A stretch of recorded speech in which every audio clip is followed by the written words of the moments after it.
Bismillahirrahmanirrahim. Assalamualaikum warahmatullahi wabarakatuh. Salam sejahtera untuk kita semua.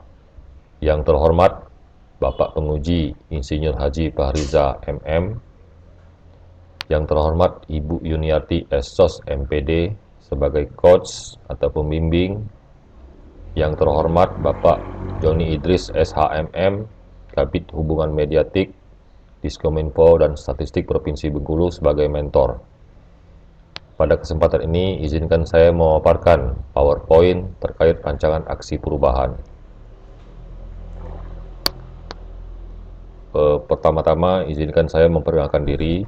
Saya Yanuar Pribadi SMM sebagai Kasih Pengelolaan dan Layanan Informatika Dinas Kominfo dan Statistik Provinsi Bengkulu.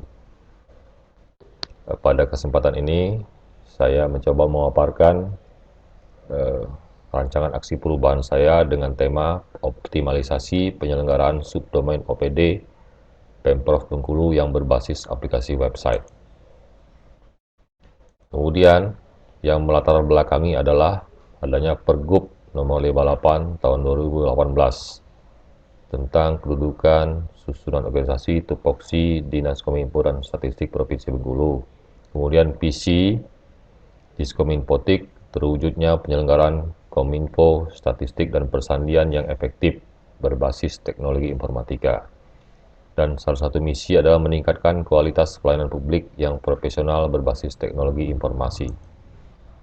Nah, kemudian oleh adanya Pergub dan visi misi tersebut, maka saya mencoba mengambil latar belakang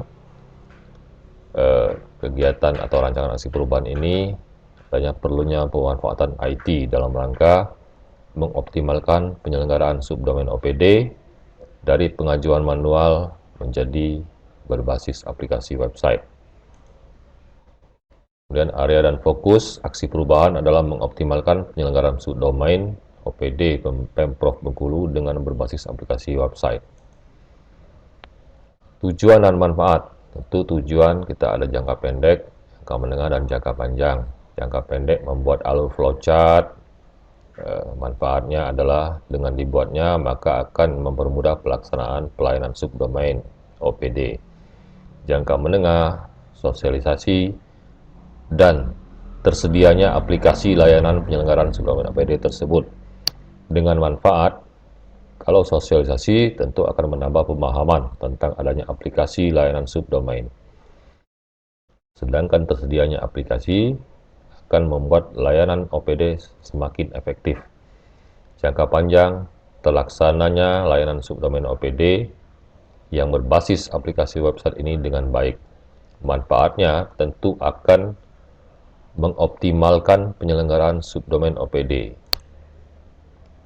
Kemudian apa yang dapat diadopsi dan adaptasi dari STULA ke Pemprov Sumatera Barat, terkhusus di Dinas Kominfotik, adalah bagaimana pelaksanaan tugas sesuai dengan SOP. Kemudian Diskominfotik Sumbar telah memberdayakan tenaga programmer dengan maksimal, telah melaksanakan pemanfaatan IT dengan baik. Kemudian secara integral adalah membuat aplikasi dan mengelola setiap aplikasi OPD oleh Dinas Kominfo dan Statistik Provinsi Sumatera Barat. Kemudian profil organisasi Dinas Kominfo dan Statistik, di sini ada visi seperti yang sudah disebutkan bahwa visi terwujudnya penyelenggaraan Kominfo, statistik dan persandian yang efektif, efisien berbasis teknologi informatika menuju masyarakat dan pemerintah Bengkulu yang maju, sejahtera, bermartabat dan berdaya saing tinggi. Salah satu misi adalah meningkatkan kualitas pelayanan publik yang profesional berbasis teknologi informasi. Dari misi yang pertama itu adalah yang relevan dengan rancangan aksi perubahan yang akan saya tampilkan ke depan. Kemudian kondisi saat ini, kondisi kinerja pelayanan adalah pengajuan subdomain masih secara manual, kurangnya kompetensi pengelola website OPD, penyelenggaraan subdomain masih dilakukan oleh pengelola website Diskominfotik, kemudian belum adanya aplikasi sistem untuk pengisian form pengajuan subdomain. Kondisi yang kita harapkan tentu adanya alur flowchart sehingga mempermudah pelayanan subdomain OPD melakukan sosialisasi kepada pengelola website OPD tentang adanya layanan subdomain berbasis aplikasi, kemudian tersedianya aplikasi layanan subdomain, kemudian bagaimana pelaksanaan subdomain berbasis aplikasi tersebut berjalan dengan baik. Kemudian analisis masalah, tentu kita mengidentifikasi ada 5 isu strategis. Sini saya memilih 5 adalah belum optimalnya penyelenggaraan subdomain, belum optimalnya kinerja pengelola website Kominfo, belum optimalnya koordinasi pengelola website Kominfo dan pengelola website OPD, belum optimalnya sarana dan prasarana pengelola website.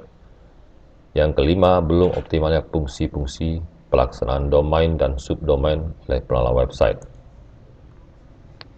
Dari 5 isu yang saya tampilkan, kemudian menggunakan metode ASTRID, terdapat 3 isu strategis, kemudian dari 3 isu tersebut, menggunakan USG, terdapat 1 isu strategis. Yang kemudian 1 isu tersebut menggunakan analisis SWOT, Strength, Weakness, Opportunity, Threat.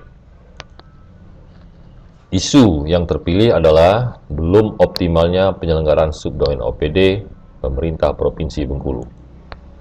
Kemudian menggunakan analisis SWOT, tentu kekuatan adalah adanya kompetensi SDM IT pengelola website Kominfo, kemudian adanya Pergub nomor 58 tentang kedudukan dan tupoksi Diskominfotik Provinsi Bengkulu. Kelemahan penerimaan pengajuan masih secara manual, kemudian penyelenggaraan subdomain OPD masih dilakukan oleh pengelola website Kominfo.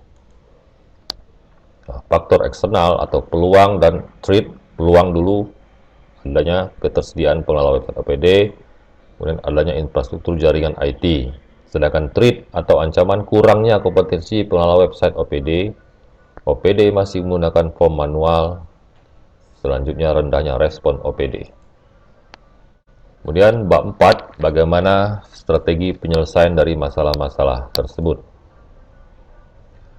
Terobosan atau inovasi yang akan saya lakukan adalah membuat alur flowchart. Alur flowchart tersebut sebagai panduan layanan penyelenggaraan subdomain OPD yang berbasis website. Kemudian melakukan sosialisasi tentang layanan penyelenggaraan subdomain OPD yang berbasis aplikasi website.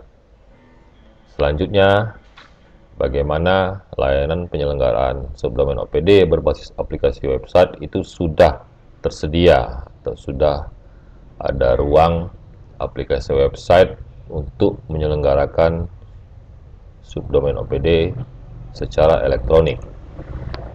Nah, kemudian bagaimana ke depan rencana pelaksanaan aksi perubahan? Yang pertama, persiapan membentuk tim efektif minggu pertama sampai minggu kedua Agustus 2021.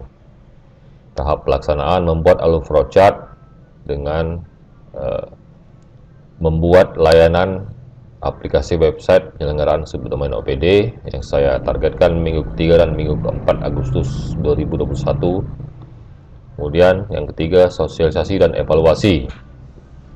Sosialisasi layanan penyelenggaraan berbasis website tersebut akan dilakukan minggu pertama dan minggu ketiga. Sosialisasi tersebut sekaligus sebagai evaluasi. Kemudian pemetaan sumber daya, bagaimana saya menempatkan ada 2, yaitu promoters dan defenders. Promoters, Kadis, Kabid, Kasih, saya sendiri, kemudian pengelola website Kominfo dan pengelola website OPD, dan 1 defenders, yaitu OPD.